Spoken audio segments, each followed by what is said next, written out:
دوستای عزیزم سلام، به کانال من خوش اومدین. امروز میخوام طرز تهیه این کیک خونگی کشمشی رو بهتون آموزش بدم. بریم که با هم شروع کنیم.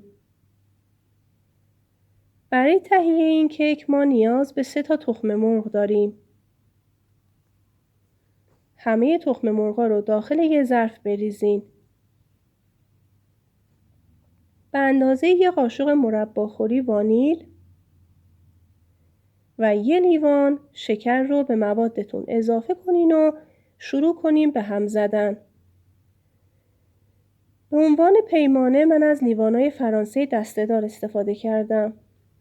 این مرحله از کار رو برای اینکه شما عزیزان خسته نشین من رو دور تند گذاشتم، ولی شما این مرحله رو با حوصله تا جای ادامه بدین که یه مایع خامه‌ای شکل و یه دستی رو تهیه بکنین.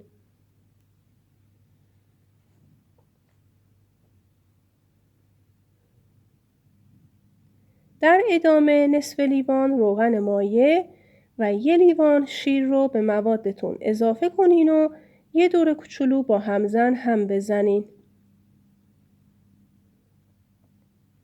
تو این مرحله از یه صافی کمک میگیرم. به اندازه 2 لیوان آرد و 1 قاشق غذاخوری پر بیکینگ پودر رو داخل صافی بریزین و ازش رد کنین.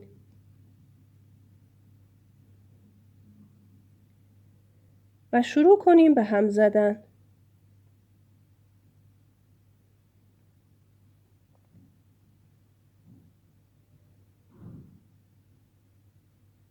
توی این مرحله از کار هم لطفاً عجله نکنین و با حوصله به هم زدن ادامه بدین.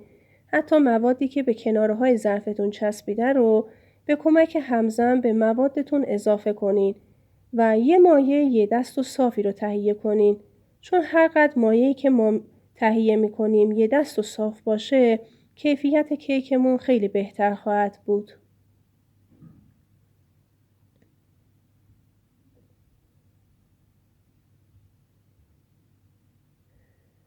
برای اینکه کیک ما 2 رنگ باشه توی این مرحله از کار ما مقداری از مایع رو داخل یه ظرف دیگه میریزیم.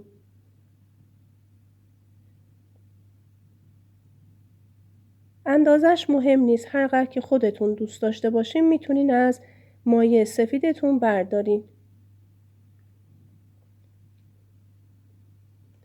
بعد به اندازه 1 قاشق غذاخوری پودر کاکائو به مایعتون اضافه کنین و شروع کنین به هم زدن. و خوب هم بزنین و با پشت قاشق پودر کاکائو رو به خورد مایعتون بدین تا یه مایع صاف و شفافی رو تهیه بکنین.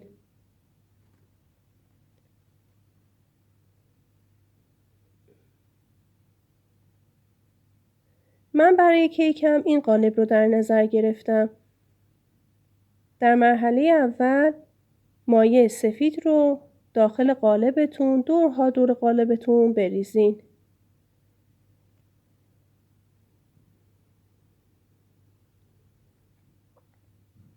بعد به اندازه دلخواه هر قدر که شما دوست دارین تمایل دارین کشمش رو روی این لایه بپاشین.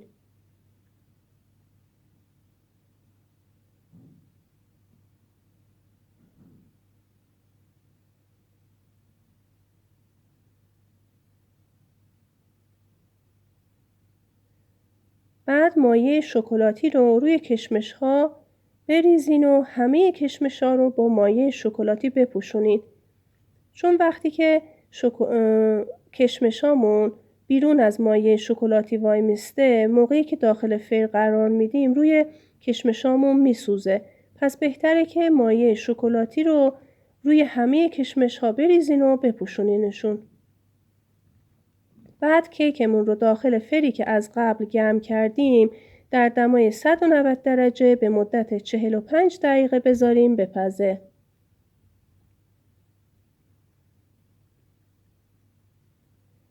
کیک ما آماده است. یک کیک فوق‌العاده و دوست داشتنی که یکی از کیک‌های مورد علاقه منه.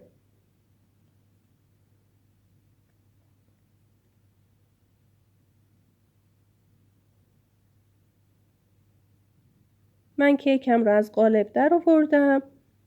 واقعا زیباست که میتونین برای دور همیهای کوچیکتون یا برای عصرونه بچه‌ها این کیک رو تهیه بکنین و نوش جان بکنین. حالا نوبت بافت داخلی کیکه.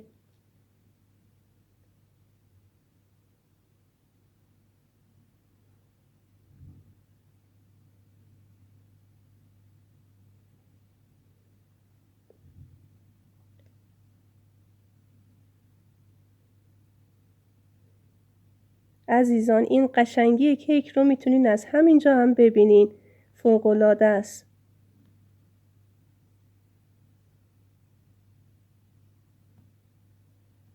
حالا از نزدیک بهتون نشون میدم. خیلی عالی و خیلی هم نرم. و بافت داخلی کیک رو هم میتونین از همینجا ببینین. امیدوارم که این کیک رو هم دوست داشته باشین. اگه پسندیدین شما هم امتحان بکنین. لطفاً سابسکرایب و لایک یادتون نره. و اگه دوست داشتین به دوستانتون هم معرفی بکنین. ممنون که این ویدیو رو تماشا کردین. به امید دیدار. خدا نگهدار.